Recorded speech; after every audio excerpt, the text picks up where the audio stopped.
Good morning, everybody. Welcome to Lakeview. I am glad that you are making this part of your weekend routine and joining to see everybody and be a part of the community here.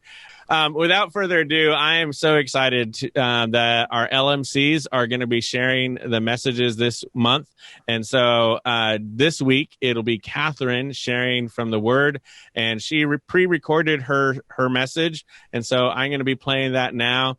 And then at the end, we'll be led in another song by the Lauders. But be encouraged. And don't try not to be too distracted, because she has baby James with her most of the time that she's speaking. So hopefully he doesn't steal the show. Let me share my screen here, and here we go. Enjoy. Good morning, Lakeview Church. I am so excited that you guys have all been able to come, and I'm super excited and nervous to give out the message. This is my first time speaking, so we'll see how it goes. But in the end, it's not about how well I do. It's just about hearing about God and what God is going to do in our lives.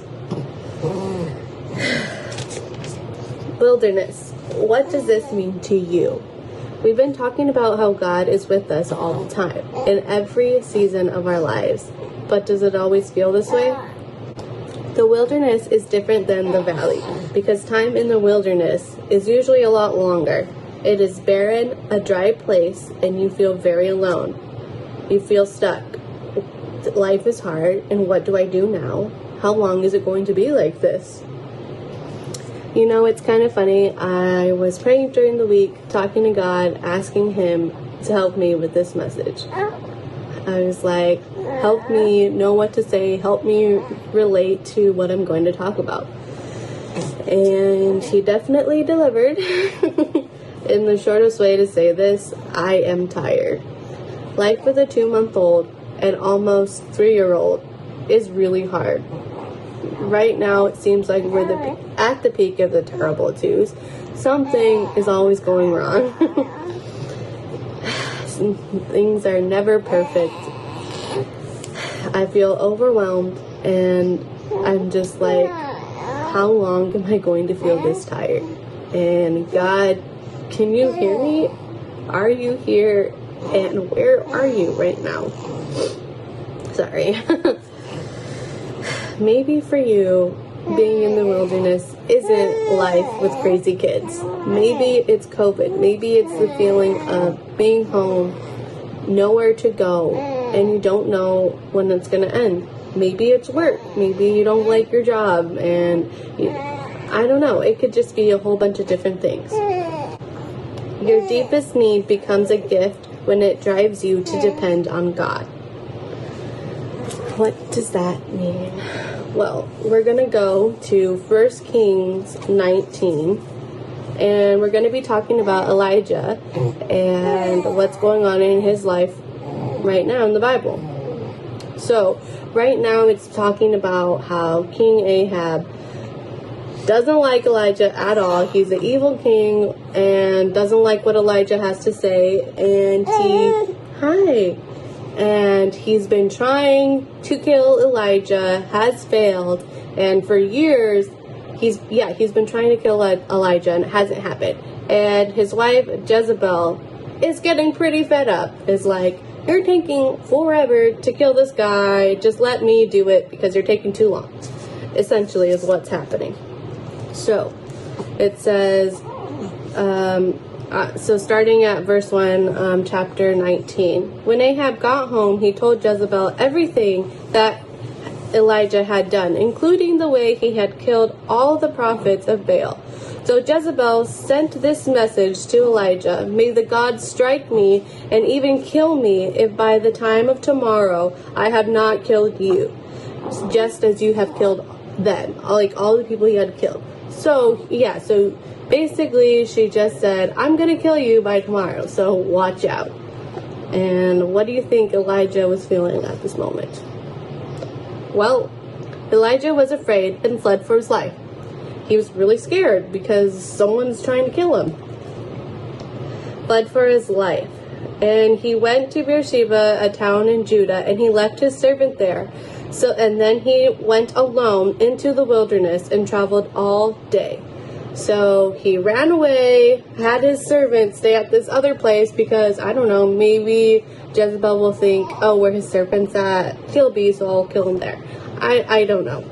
So he's in the wilderness now, and he's scared. Why do you think he's scared? So he traveled into the wilderness. He found a broom tree, it says, and he went to sit there, and he was feeling really alone, sad and depressed.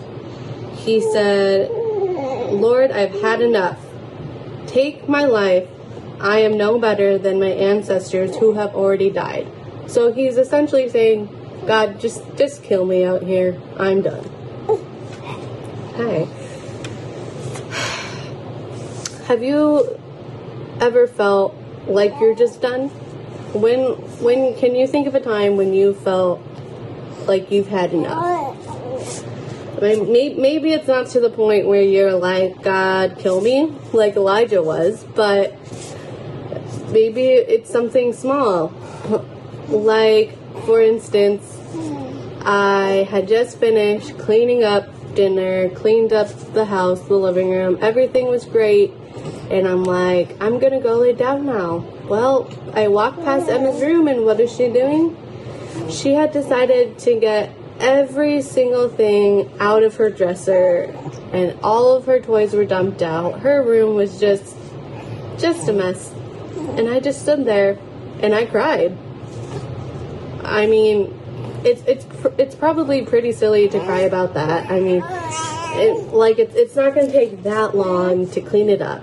But it was just like, this is just one more thing for me to do. And yeah, so I guess at the time it felt like the end of the world. So Elijah is like, I can't do this anymore. I'm done. So he is sleeping under this broom tree. But as he was sleeping, an angel of the Lord touched him and told him, get up and eat. And he looked around, and right beside him, which is to me really crazy, there was bread and water. In the wilderness, God sent an angel with food for him. I think that that's amazing that God can do that. I mean, he's in the middle of the wilderness, and God knew that he needed help and was like, you need rest, and you need something to give you strength. Here's some food and water. I think you need some rest.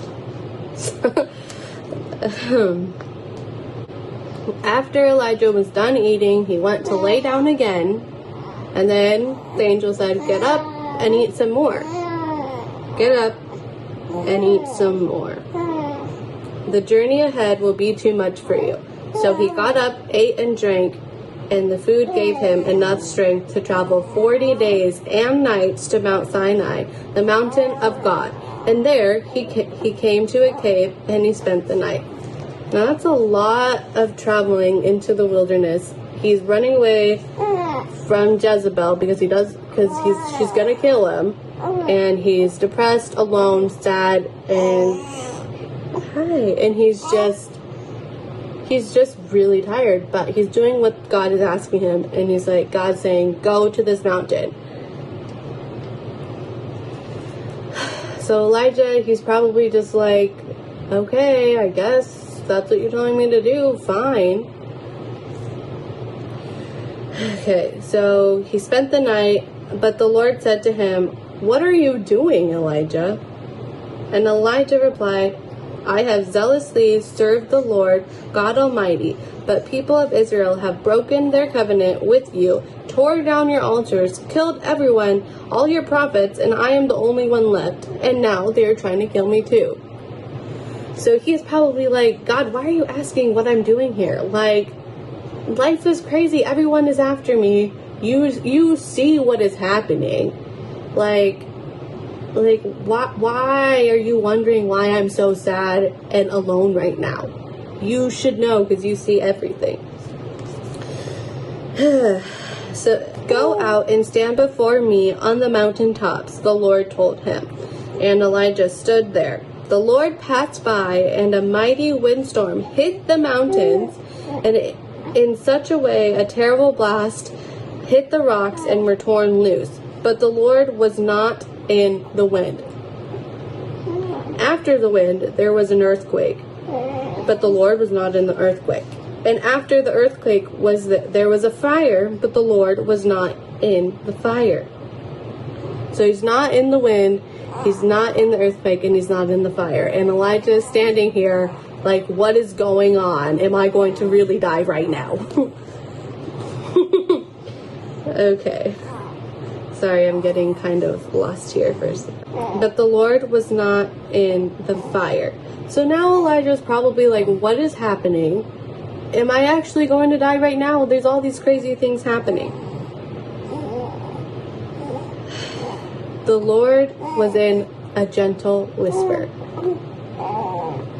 So there was an earthquake, a fire, and a windstorm. God wasn't in that. God was in a gentle whisper. Why do you think that God was in a whisper? I mean, if he wants us to know that he's here, why isn't he in this windstorm, earthquake, and being like, hey, I'm over here, see me? No, he comes to Elijah in a gentle whisper. And I think that maybe it's because we spend all of our time trying in this chaotic life, whatever is bringing us down, that we just need to realize God is with us. God is with us all the time. He comes to us in a gentle whisper because he is in us. He doesn't need to be screaming and saying, hey, look over here, because he is in us. He is with us. And I think that even myself, I need to realize that God is with me all the time, even if I feel like this sucks and my life is going nowhere and what is happening. I just need to realize, you know what? I can talk to God whenever, and he is going to take care of me and protect me. And so I know this is a really short message, but I wanted to close in this song that is one of my favorite songs that I felt like God wanted me to share. And it talks about how we need sometimes to be reminded that God is with us.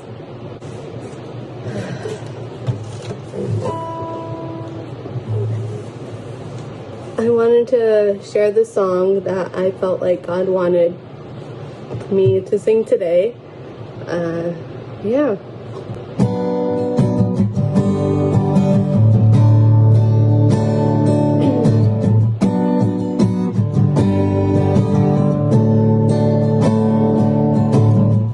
There's a breeze when my heart is under fire. Another way when the walls are closing in. And I look at the space between where I used to be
body, now the power lives in me.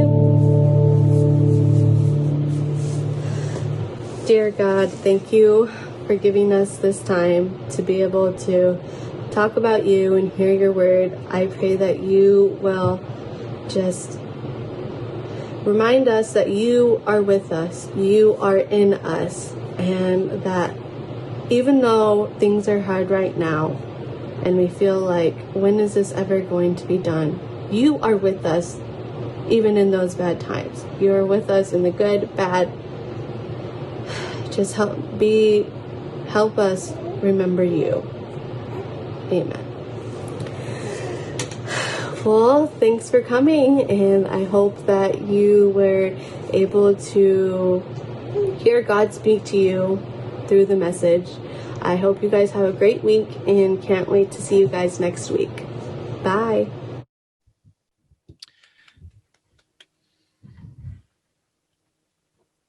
Thank you, Catherine, for sharing not only a message from the word, but for sharing your heart and being genuine before us and authentic and bringing us into the messy motherhood that God has you in right now. And I want to encourage the rest of you that no matter where God has you, and you may feel like you're in a wilderness season right now and you don't know where God is, I hope you heard Catherine's words. He whispers to us because he's very near. He whispers to us because he doesn't have to shout when he's so close to us, and he wants to remind you that he is near to you right now. If you were encouraged, or if God spoke to you through this message, I want to encourage you to give Catherine some encouragement. I'm posting her email address in the chat window right now. So send her an encouraging message. We saw some claps towards the end of the message. And Catherine, I want to thank you again for bringing us into your world and sharing your heart and bringing the word today. Thank you so much.